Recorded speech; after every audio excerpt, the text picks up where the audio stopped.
पूज्य महाराज श्री के भजनों को एवं कथाओं को सुनने के लिए महाराज जी के ऑफिशियल यूट्यूब चैनल को सब्सक्राइब करें और फेसबुक पर फॉलो करें। जय जय श्री राधे।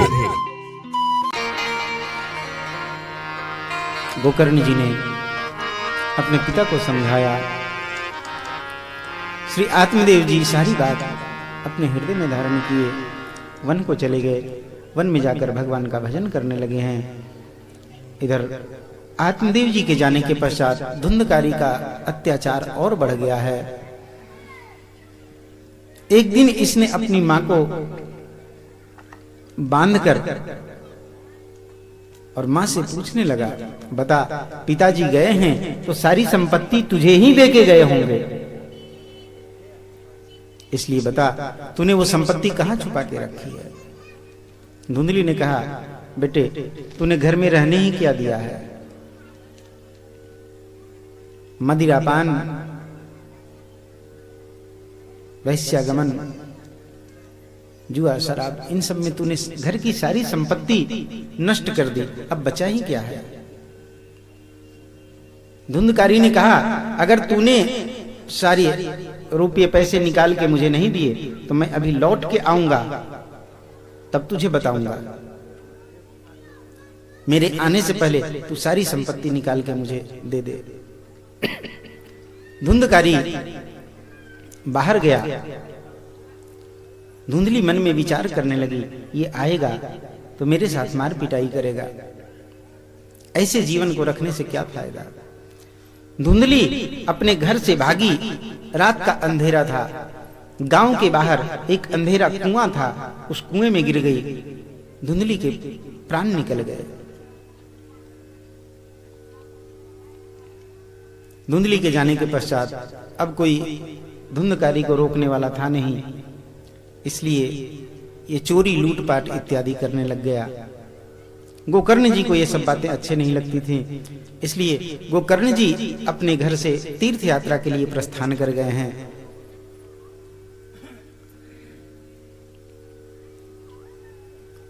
ये धुंधकारी चोरी, लूटपाट इत्यादि करके धन संपत्ति लाता और जुआ, शराब इत्यादि में उनको व्यय किया करता।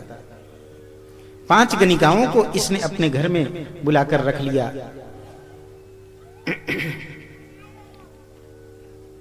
और उनका भरण पोषण करने के लिए, उनकी सेवा के लिए चोरी इत्यादि किया करता था। एक दिन इसने राजमहल में जाके चोरी की, बहुत सारी धन संपत्ति इकट्ठा करके ले आया।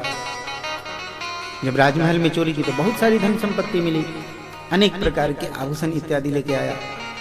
इन 5 गणिकाओं ने सोचा, ये राजमहल में चोरी करके आया है, एक न एक दिन ये पकड़ा जाएगा। ये पकड़ा जाएगा, इससे पूछा जाएगा कि वो संपत्ति तूने क्या की, तो ये हम लोगों का नाम बताएगा और राजा के सिपाही हमें भी पकड़ के लेके चले जाएंगे। इसलिए इसको मार डालते हैं और इसकी सारी संपत्ति हम लोग लेकर यहां से चले जाएंगे। रात को मदिरा के नशे में द्युत होकर धुंधकारी आया। आते ही खाट पर गिर पड़ा। नशे में धुत था। इन 5 गणिकाओं ने धुंधकारी को उस खाट से बांध दिया और चूल्हे में जो लकड़ी जल रही थी, उस जलती हुई लकड़ी से धुंधकारी की पिटाई करने लगी, मारने लग गई।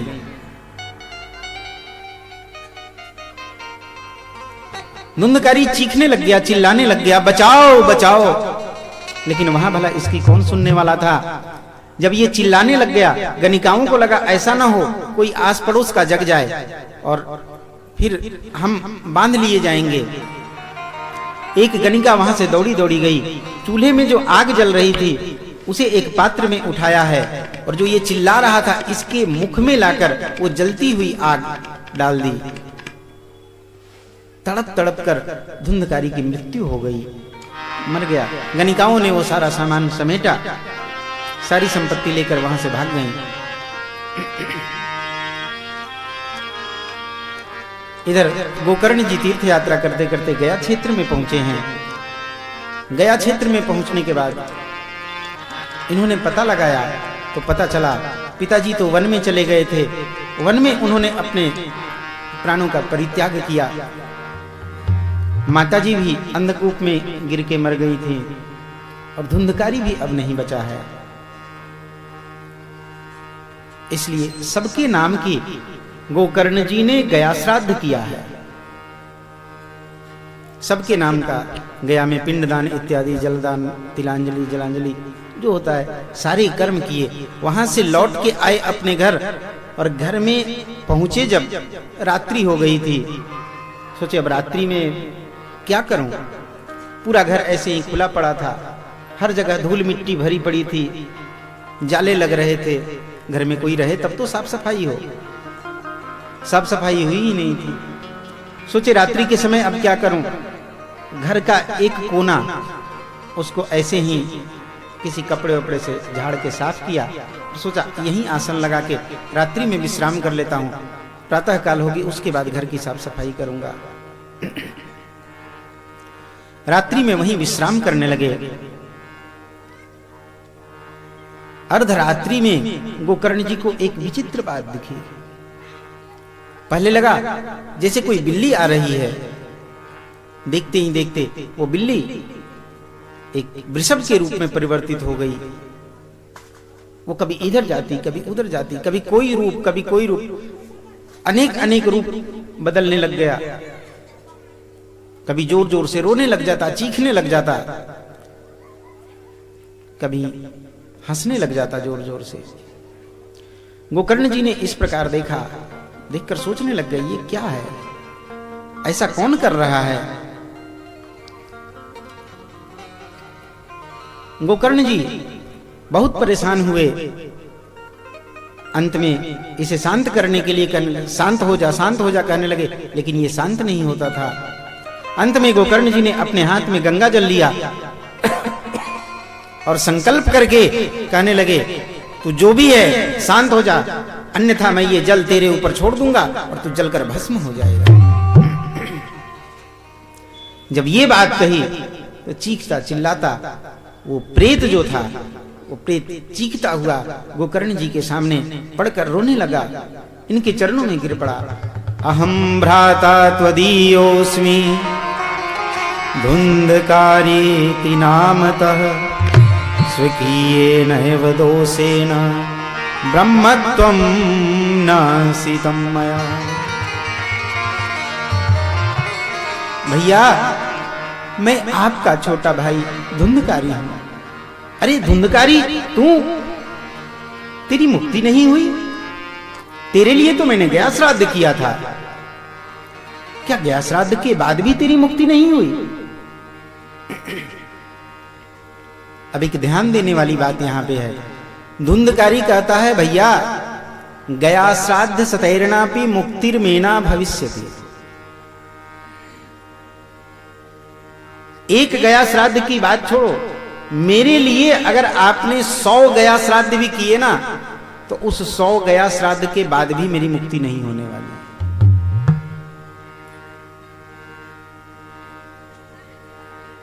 अब आप सब सोच रहे होंगे, हम सबके मन में यह प्रश्न आएगा कि गया श्राद्ध की बहुत बड़ी महिमा है।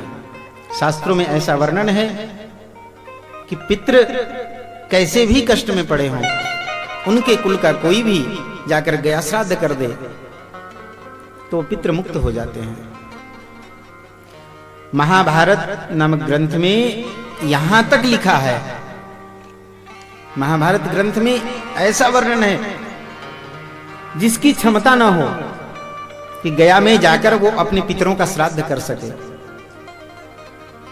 उसके पास इतनी धन संपत्ति, इतने रुपये पैसे ना हो कि वो गया में जाकर अपने पितरों का श्राद्ध कर सके।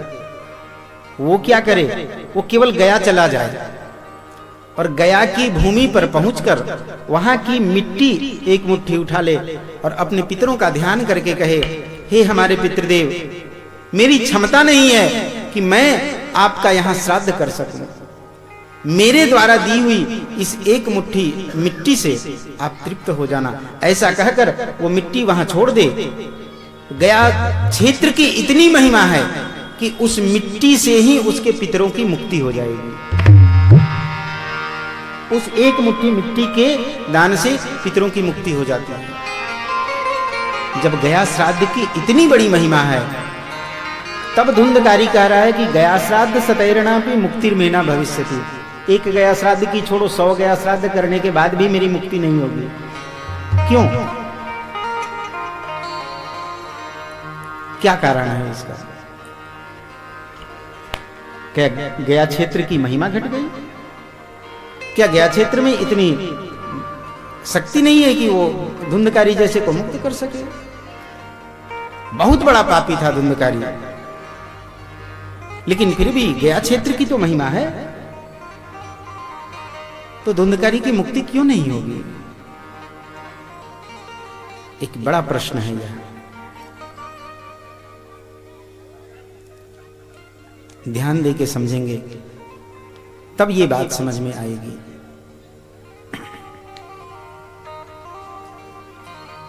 धुंधकारी कौन है?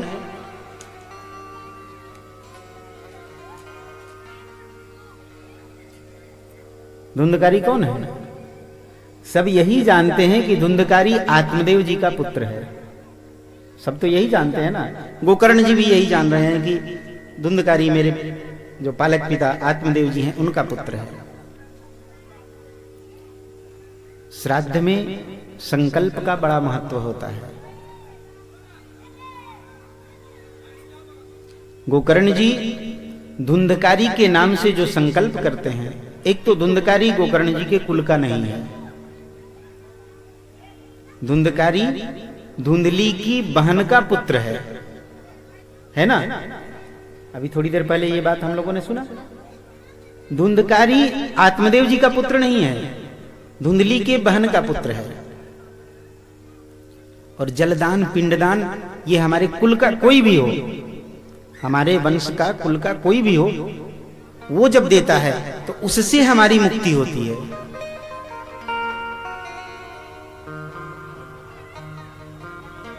धुंधकारी आत्मदेव जी के वंश का है ही नहीं, तो गोकर्ण जी के द्वारा दिया हुआ जलदान पिंडदान वो भला धुंधकारी को मिलेगा कहां से?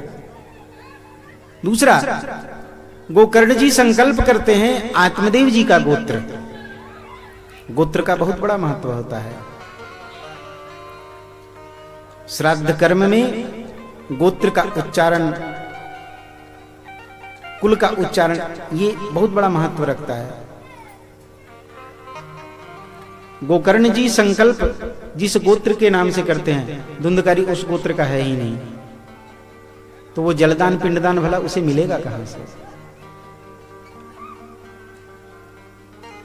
इसलिए धुंधकारी कहता है गया श्राद्ध सतैरणा पे मुक्तिर्मेना भविष्यति। एक गया श्राद्ध की छोड़ो, 100 गया श्राद्ध करने के बाद भी मेरी मुक्ति नहीं होने वाली।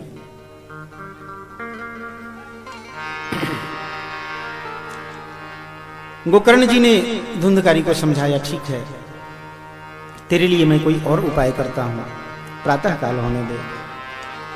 धुंधकारी को शांत किया है। प्रातः काल हुआ, गोकर्ण जी ने प्रातः काल संध्या वंदन किया है और संध्या वंदन करके भगवान सूर्य नारायण की उपासना करने लगे हैं। भगवान सूर्य नारायण प्रकट हुए और प्रकट होकर श्री आत्मदेव जी को बताया है, श्रीमद् भागवतान मुक्ति सप्ताह वाचनम करो।